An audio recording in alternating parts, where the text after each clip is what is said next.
Hi, everyone. Welcome to the A6 and Z podcast. I'm Sonal. There's a lot of talk about cryptocurrencies and tokens and ICOs out there, but beyond the hype, why does it all matter?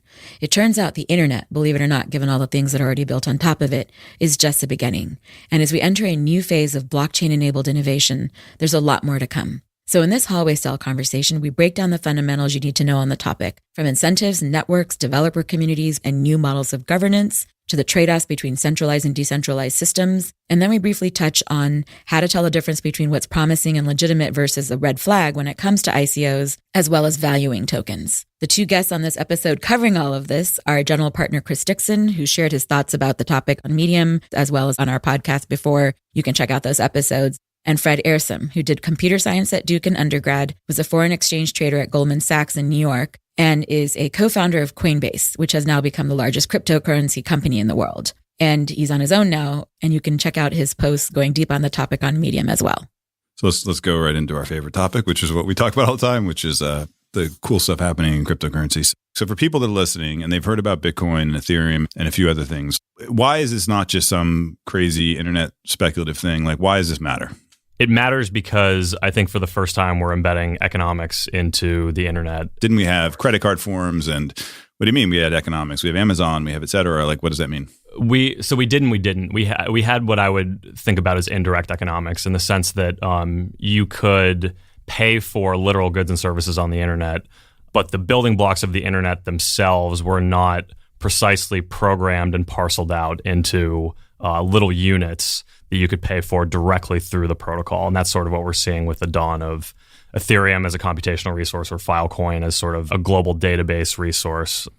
And there's the other aspect of it, which is they're more neutral and can make their way just into far more systems than a centralized company maybe ever could. One way I think of it is we had this significant design constraint, we meaning the internet community for building things, right? Which is you basically had like two models. Like one was you do something as a nonprofit and it's a protocol. That's how protocols were designed in the past. And that was awesome in the beginning, right? You had, academics and governments design the core protocols of the internet, TCP/IP and HTTP and HTML and SMTP, and that was great. But then if you kind of look at the next 20 years, like how much more of that happened, right? And then you had these situations like the Heartbleed bug on SSL. So SSL is a core cryptographic protocol. Every time you go to any website, you rely on it. It's what keeps your banking information and your email private. It turned out there was a half a developer working on that project on SSL because protocols have been basically abandoned. There basically has been for all intents and purposes, there's been basically no protocol development since the beginning of the internet because there was no business behind it. And meanwhile, you had Facebook, has internet advertising and Google has internet advertising and Amazon has transactions. And they've gotten these massive flywheels going where they take all this money in and then reinvest it in technology. And so all of the smart developers and the energy and the money has gone into these highly centralized systems. Meanwhile, you've got a whole group of developers who have been, frankly, kind of abused by platforms for a decade. You just arbitrarily get banned, and if you're lucky, you get to pay them 30%, right? So there's a deeply unhappy group of developers all over the world who want a new way to do things. And it's coincided with this new way to design and monetize and protocols. As a developer, do I want to build on a centralized platform? All of a sudden you realize that there's probably a ceiling on your head or a guillotine over your neck, depending on how you view it. Whereas in a decentralized protocol, since it's this big mutually owned entity, nobody can really come along and shut you off or limit your growth. Well, the other thing, it's funny because people talk about, how Bitcoin was created during the financial crisis. I also think, there's another crisis happened around that time, which is the developer crisis. There was a real reckoning that happened in the developer community. And there's a generation, I think, like the new generation of developers is not going to fall for the same traps that they fell for in the past. Fool me once. I would argue that almost every developer platform, and by platform, I mean a sort of a network where developers come together with users. And so that goes back to, Windows is a platform, obviously, iOS, iPhone is a platform, Android's a platform. Twitter was a platform, Facebook was a platform at one point. Almost every platform has been characterized by massive kind of intra-platform battles, right? Mm-hmm. And so, Microsoft notoriously fought against Netscape. Every time Apple gives a keynote, there's always this list of which startups they killed. It's just a long, long history of it. And so one of the other exciting things in the kind of cryptocurrency movement is it's a new way to potentially build networks where all the participants in the network have aligned incentives and don't need to go kill each other. That really is the key word in the whole thing is incentives. What are the incentives of the various actors in the networks? And this gets into the frame of reference that most blockchain-based people think about, which is what are the incentive structures that you set forth?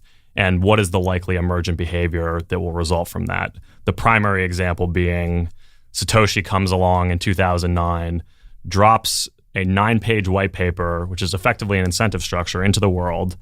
And years later, we have a $70 billion cryptocurrency, a whole ecosystem of companies, users, and investors involved, and the largest supercomputer network in the world by 4 orders of magnitude. So it just goes to show how powerful incentive structures are, and one that is really well engineered can just create massive amounts of emergent behavior that are almost hard to fathom at the beginning. It's because when you layer in these incentives where the user, and the incentives, by the way, are incentives not just for the developers building the project like the way they are to startup.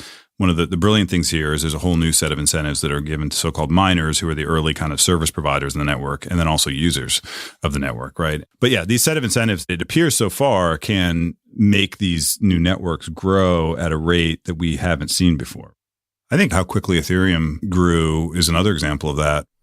That's right. One of the ideas that you turned me onto very early, which I think is perhaps the most important idea of the entire thing, is you now are incentivizing all potential users of a potential protocol or application to join the thing early.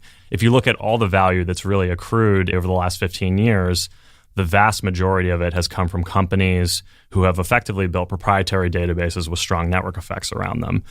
So we now live in this world where there's massively consolidating power. And one of the great, I think, promises of the whole token movement in cryptocurrency is that for the first time, you can overcome the chicken and the egg problem as it relates to network effects. The good news is once you're at critical mass, they're awesome, right? Right. The bad news is until you're at critical mass, they're terrible. Like a dating site with one person is like the worst website in the world, right? Yes. A dating site with 1 million people is hopefully a better website. But how do you get to that point? And I'll just tell you from my personal experience, having been once an entrepreneur and now an investor, like 99% of the networks that are attempted fail in the bootstrap phase, right? And to get over it, you go back and you ask, Brian Chesky and, the founders of eBay and all these other companies, and they always have these heroic tales of how they, through sheer force of will or clever tricks or money or whatever the thing might have been, they somehow got through it. But there's like 15 of them on the internet that are like scaled networks. And there's 10,000 others that are probably really useful and would be helpful to the world that never got through the bootstrap. Right. And so one thing that cryptocurrency does potentially is it's like a universal solution to the bootstrap problem. We call it the chicken egg problem, which is you incentivize the early users when there's not enough network value, you give them financial value. And then eventually you give them less financial value because they get network value. It's kind of like joining a startup early where you get more equity by taking more risk, except it applies to all the users of a potential application. So if you imagine a graph where on the x-axis it's the number of users on a network and on the y-axis it's the utility. If you're the first person on the network, the value is effectively 0. And then as more people join the network, the value goes up drastically. And there is a risk-reward thing there, just like startups, where it's possible that network won't work. But if it does, then you stand to gain quite a bit. And so goes this sort of emergent behavior of people who are now all of a sudden much more willing to either contribute to or use these networks in a much earlier stage, even if they might have less absolute utility at the beginning. But the beautiful thing too is that if it works, that it's not just the employees who benefit from this appreciation, right? It's the users. And then those people also play a role in the governance of the network. I find it personally quite frustrating to read some of the news reports. One column, they'll say, we're very frustrated with how Facebook handled the election. And on the other column, they'll say, wow, cryptocurrency is this terrible thing that Silicon Valley is doing. And not realizing that the whole point of decentralization and cryptocurrencies and the entire movement that we're talking about here is precisely to address these kinds of grievances that people have with platforms. And like that's the whole point of this movement. And actually, a lot of, by the way, the cryptocurrency movement, it's not a coincidence, isn't coming from Silicon Valley. It's coming from other places. It's got very important social and economic and broader kind of societal implications. I mean, one really interesting thing to think about is in the quote unquote real world, we don't get to try that many economic or governance models, right? Like it's not so often a new government pops up or a new central bank pops up. You can view each token as basically creating its own little central bank and its own little government. And there are already over 1,000 tokens. So in some ways, what we're doing is we're creating a giant experimenting ground for all sorts of different monetary policies and all sorts of different governance schemes. So let's talk specifically Tezos as an example, right? Yeah. So for those who aren't familiar, Tezos is a new blockchain that looks somewhat similar to Ethereum in that it allows you to run little bits of code on the blockchain referred to as smart contracts. But the main new feature that Tezos is creating is this idea of a self-amending ledger, which is a fancy way of saying that the rules of Tezos, the protocol itself, can be modified. In other words, the users and token holders of Tezos can vote to change Tezos itself as time goes on. And the reason this is interesting is it provides this unique evolutionary mechanism within Tezos, if you view it as sort of an organism, where it can evolve and adapt over time based on what Tezos users think would be most useful for Tezos.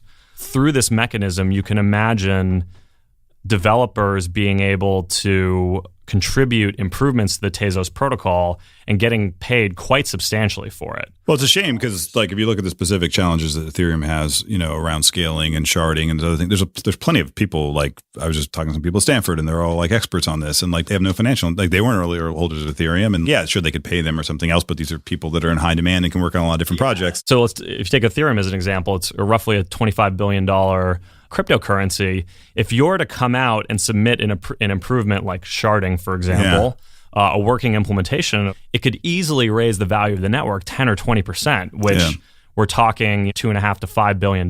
That's a really big potential bounty.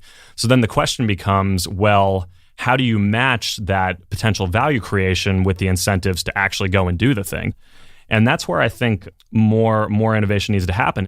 What if you could offer even half of the perceived value of one of these improvements? So in this case, let's say you're to offer about $1.25 billion to somebody to come along and improve the protocol. All of a sudden, everybody wins, even though the size of the bounty just seems enormous, right?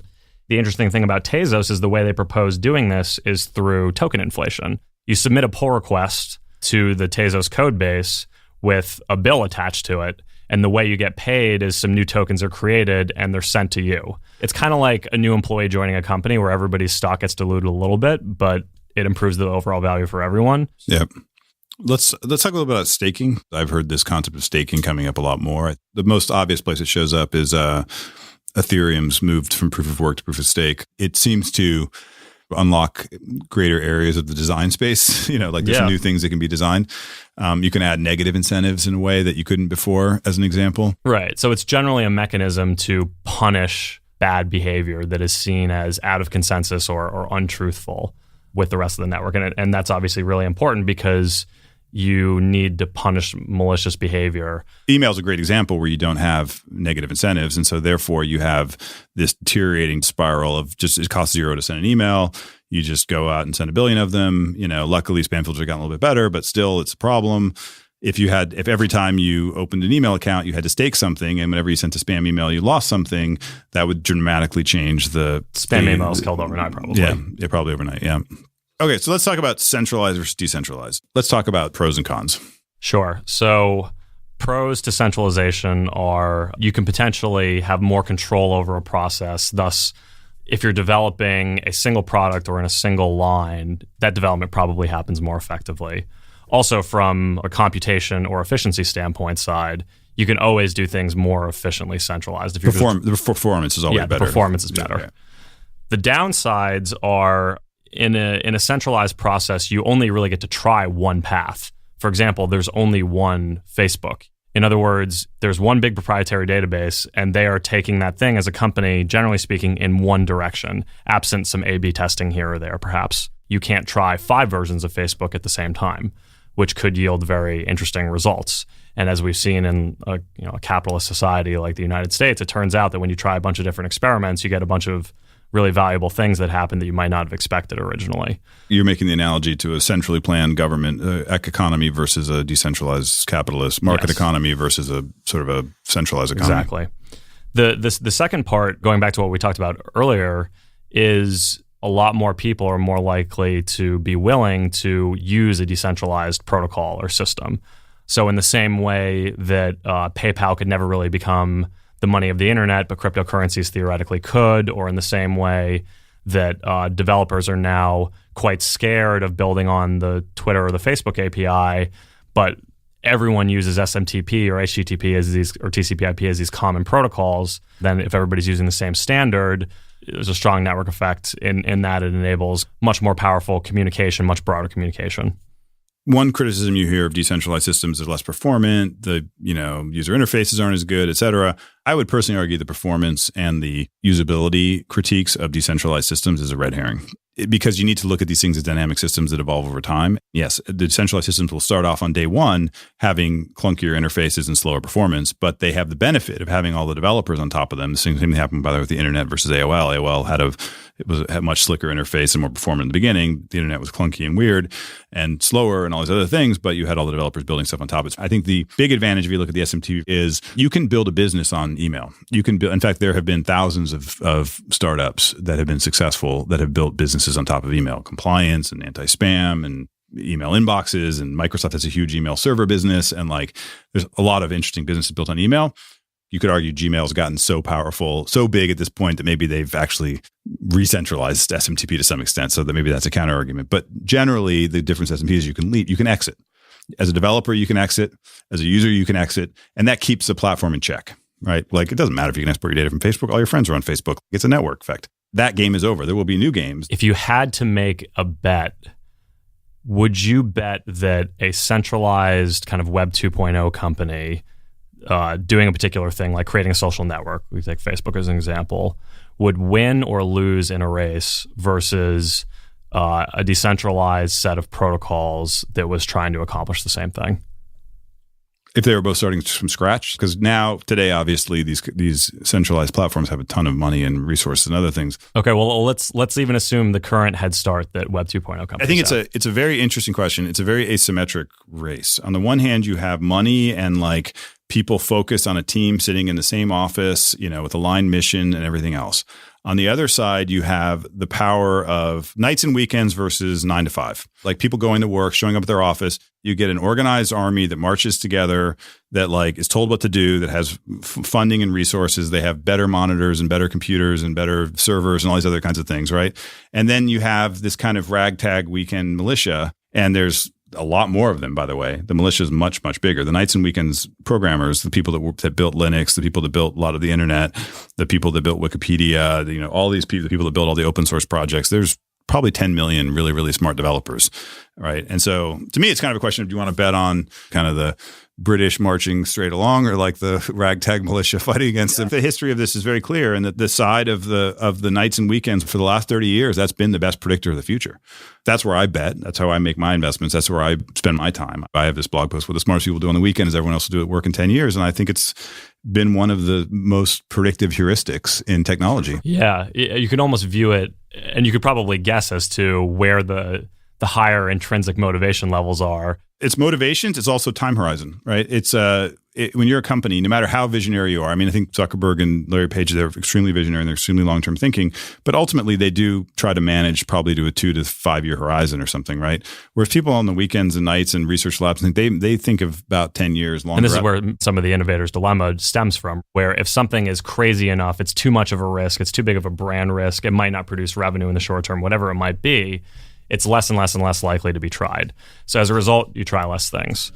The interesting thing about the decentralized paradigm is the ability to try many things as opposed to just one path. It would be the equivalent of being able to take Facebook, copy all of their source code, copy their entire database, and try 5 different versions in parallel. Some of those will work, some might not. You take the ones that work the most, and then you split them again. It's kind of like evolution. In these token mechanisms, things are inherently more chaotic because they're decentralized, in the same way that things in free market system are more chaotic than a centrally planned system. The thing you're betting on, though, is trying more paths. You learn pretty quickly, especially with the length of the feedback loops in the token ecosystem being so short, what paths are worth exploring, which ones aren't, and then you just continue consolidating resources and splitting out again from the things that do work. This is what's made me the most happy about in the last year in cryptocurrency, as opposed to 2014 and 15, which were pretty wintry. And it's not the prices. People say, "Oh, the Bitcoin was down, now they're up," and it's not. To me, it's not that.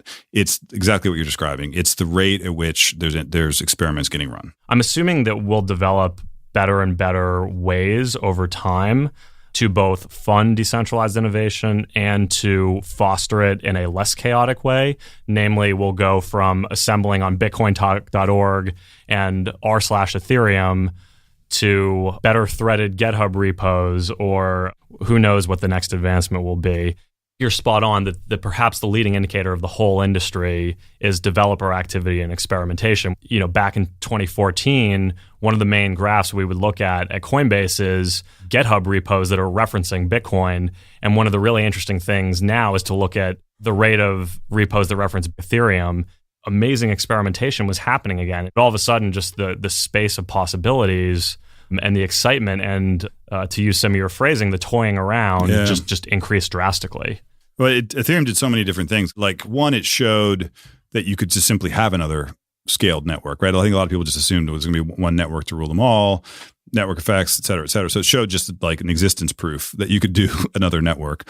Number two, it's got a full, Turing complete, essentially JavaScript Solidity programming language, right? So it lets you build apps. It's got this whole kind of platform aspect to it, which Bitcoin sort of had in the beginning, but never really developed with the scripting language. And then not only do you have apps on top of Ethereum, but then it also inspired all these other new token networks. So it's almost like three axes of like innovation going on at once. It was more that fork it was of the the start movement. of a paradigm Yeah, shift. it was. I think of it as the movement forked between kind of what I would call as the financial oriented people, the people that want to create a new system of money, when that's where Bitcoin resides, and the people that want to do more what we're talking about, which is create decentralized systems. Right, which is why I think this space is so unique and multidisciplinary, right? Where if you are just a typical financier or Wall Street person, increasing the number of lenses through which you can view it drastically increases your understanding and appreciation for the power of the system. In other words, you need to understand it as currency, and that's one way to model fundamentally what these things might be worth and how certain aspects of the system flow. But if that's your only lens, then you view it just as money, and you don't get some of the intrinsic value or why this could become a new kind of global computational platform or infrastructure. I think what they are missing is that a lot of what's going on here is new internet. It's sort of redesigning the architecture of the internet in a way that allows for the participants of the internet to own a piece of those networks, and ultimately those networks will have value, and those resources will have value, and that any critique of the value of that should probably start with an understanding of what is being built, right? And what is being built requires understanding how the internet works, both from a technical level and a cultural level. And then there's the stuff that we're talking about, which is creating a network and token, and you use that token. So let's talk about there's all this talk about ICOs, which I don't like that word, but it's the word people are using. So let's talk a little bit about what's going on now. Yeah. So everyone's coming out of the woodwork selling a token because they think there's free money to be had. Just like startups, there's a small percentage that are legit and really worth funding, and there's a whole glut of projects that unfortunately are not and probably won't go anywhere. Or on the other case, scammers are entering the space. I mean, it's just gotten... For sure. Yeah. It's worth talking through what are the fundamental components or signs of something that has the initial signs of being promising or at least somewhat legitimate as an effort versus red flags. On the red flag side, a couple things come to mind. One are tokens, which we would refer to as rent-seeking, meaning they extract value from the transactions that occur through the network to the token holders or some third party, where in some ways part of the token movement is that you eliminate the middleman, and that's just totally unnecessary. A second is raising money purely for another investment vehicle, which itself is centralized. There's no reason you need a token for that. If the token gets dividends in proportion to the company's profits, that's almost textbook security, right? And so that's also something that should be done in the traditional way. Right. Other favorites are releasing a white paper that is actually just a marketing brochure. It has nothing to do with the technical specifications of a protocol, which is what a token does. It powers a new protocol of code. Yeah. So the flip side of that is things to look for that are positive is there's actual running code as an example, Yes. or at least live code, or at least a very technical white paper that describes the code. A team that could plausibly write such code. Team with a strong software background. One thing I should say is that all of these things that we're discussing here, cryptocurrencies, ICOs, are very complicated, very fraught with risk. It's very early. I strongly recommend that people do a lot of work if they think about buying any of these things and treat it as an investment that could go to zero, and like a venture investment. And so tread very carefully. We're not in any way suggesting that people should buy any of these things, even though we're excited about them. So what else? Like, what are the other? Yeah, well, one is maybe matching the stage of the industry with the ambitions of the project. So at the moment, I think we're largely in the infrastructure building stage. And if you look at what Ethereum is capable of in terms of just throughput of the network, it can't handle more than about 20-ish transactions a second right now, which means that you're about 20,000x off being able to run Facebook on the chain. So as a result, it's probably a lot more valuable and relevant to build infrastructure components that lets people scale that and build apps in the future rather than trying to build Facebook right now. I would assign a higher likelihood of success to systems and infrastructure rather than I'm building a massive We're still, to use the analogy of the internet, we're building optical switching and, web servers and all sorts of other infrastructure. There's a reason it took 20 years to get to Facebook. You had to have AWS and you had to have all these other kinds of layers of infrastructure. A mistake that's often made in paradigm shifts is we try to shoehorn ideas from the existing world into the new paradigm because all we know is the existing world. The whole reason the new paradigm is interesting is because it lets you do new stuff, not old stuff. Yep. So one of the biggest things I look for, if not the biggest thing, is does this feel like a uniquely enabled behavior by the blockchain? Is it de novo native to the blockchain? Or is it a port from a non-blockchain thing? The car is being dragged by a horse. It's like BarnesandNoble.com, not Amazon, right? That's kind of the analogy I like to use. It's always the one that goes kind of all in, burns the boats, does it fresh, designs it exactly the right way from first principles, is not encumbered by the legacy infrastructure. So I think about that a lot. There's always this tendency to want to do the hybrid thing because it seems easier and it seems more familiar. But the hybrids never. Like you look back at the internet, like the hybrid stuff never worked. There's always the pure all in on the internet, first principles, redesign it. It's things like Stripe. Hey, what would it be like if we made like the most awesome payment system for developers and we design it from scratch? Yeah, and it's always going to be better that way than hey, let's take our existing bank assets and let's hire a few programmers on the side and like make it internet like One thing I think is really interesting to look at is the top 50 sites on the internet today. Guess how many of them were made by companies that existed before the internet was popularized? I mean, I don't know. What's the answer? It's two. Yeah. MSN.com and Microsoft.com, both by Microsoft. Every other site is made by a company that was native to the new paradigm, i.e. started after the internet was created. I think the best example of this is thinking, okay, well, the value of PayPal is X, thus Bitcoin should at least be worth Y. Or, Uber is worth at least X, so a decentralized Uber token should at least be worth Y, or something of this nature. I think subconsciously most people think about the value of tokens like equity. And if you're to say that directly to them, they may not say, oh yeah, I think a token is equivalent to equity. But that's just how we're used to interacting with most of the financial world today. But it turns out that tokens don't really function like equity at all.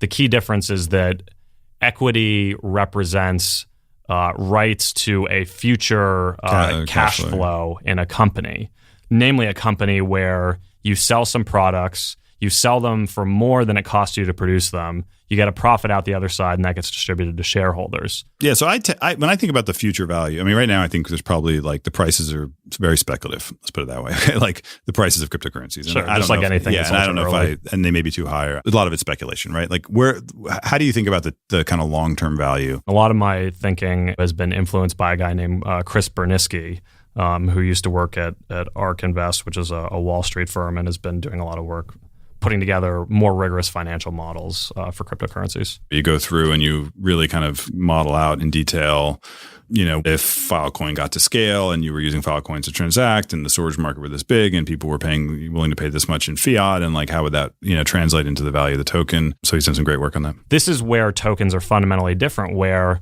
in my opinion, the best tokens and the ones that really follow the token model most truly are not rent-seeking. They take a cut of all the transactions that go through the platform, for example. Just because you happen to own a token doesn't mean you're entitled to money on a process over here that, in fact, you didn't really do any work to earn. Upon closer examination, tokens more closely resemble currencies, where you look at some kind of monetary theory equation like MV equals PQ, and it turns out that the important things to look at are not the right to a future stream of cash flows. Rather, it's the money supply, it's the velocity of money, it's the average price of goods or services in the economy, and it's the number of goods or services in the economy that are sold. It might be the money supply is how many Filecoin are outstanding. The velocity is every year, how often does the whole money supply turn over. The price of goods and services in the economy could be, how much does it cost to store 1 gigabyte of data? And then the last part of the equation is, how many times are people actually buying storage for 1 gigabyte? Yeah, you can model out, and I've seen actually pretty interesting attempts to do so. You sort of make a bunch of assumptions. You obviously have to do it because it's speculative. I would argue, though, that there are really kind of two things going on right now, at least two, and that there's sort of the Bitcoin side of the world, which is more about kind of creating a store of value, replace some kind of digital money. It almost resembles more of a commodity, and you might think of the value in it more like a commodity. And it has certain attributes, like you can send it all over the world, and it's censorship resistant and a bunch of other things. And there's some value to that. And that will be modeled in the way you're describing. My personal nomenclature, like I think of in the first bucket, the commodity bucket, there's Bitcoin, there's Monero and Zcash, maybe Dash. And then there's this other thing, which is kind of the networks, call them fat protocols, call them tokens. There's this whole other sort of, which is you're creating these systems where it's a network resource. And I think you'd have a different valuation model for that. Yeah. I would argue the equation actually that underlies both of them are the same, though. I think the commodity angle is useful from a mental model perspective. I mean, there's literally the concept of gas in Ethereum, where it's how much resource does it cost to run the machine. So in the same way you pour gas into a car to make it run, you need to supply some ether in the form of gas to run a computation on Ethereum. So from that perspective, commodities make sense. The flip side of that is usually commodities are sort of a use it and lose it thing. There are actually some cryptocurrencies that do that. There's this concept of proof of burn, and that's another thing that people are playing with. But the most common model tends to be you spend a cryptocurrency and it's not burned, it just goes on to someone else, kind of like money. I guess I think of it as in software is the ability to encode any idea into machinery. And there's no reason why software couldn't encode, you couldn't encode both ideas of equity, commodities, money, and new things we'd never thought of. The limit is just sort of what people can think of. This is also why the traditional models of innovation, like the Carlota Perez model, don't really work in software worlds, because in software it's bound only by the ability of people to kind of come up with new interesting ideas, and one pseudonymous person can come up with a short white paper and change the trajectory of the whole thing. That's certainly true on the development side. I think what Carlota Perez might argue back is that describes more of how long does it take for the idea to spread through a population that needs to adopt it. And maybe the interesting thing that you're pointing out here is that just like the protocols of the internet, it may turn out that a lot of these underlying blockchain and token mechanisms start to become the infrastructure for a lot of the stuff that we use every day. And in the same way on the funding side, we'll go from this kind of crazy token crowd sale where we sell everything to better figuring out how to reward people who do work, or the concept we were talking about before, which is everybody puts up a little bit of their own money through inflation and dilution to pay for new innovations. We've had so many years of improving the theory of the firm, of the centralized company. We've had very few years and very, very little effort on how do we actually do things better in a decentralized way on the internet. So I think there's a long way to go there and a lot of efficiency gain to be had. The big challenge and opportunity for incumbents, whether it's a bank or one of the big Silicon Valley companies, is to adapt their business accordingly. And although margins and revenue opportunities in the old paradigm often compress, the opportunity set keeps getting bigger. And the surest way to fail is to assume it's a zero-sum game. It does not have to be a zero-sum game. And this is true of all technological paradigm shifts where there's a commodification of all the value creation that happened in the last paradigm. So now value creation has to happen at some new layer. You just have to have an open mind.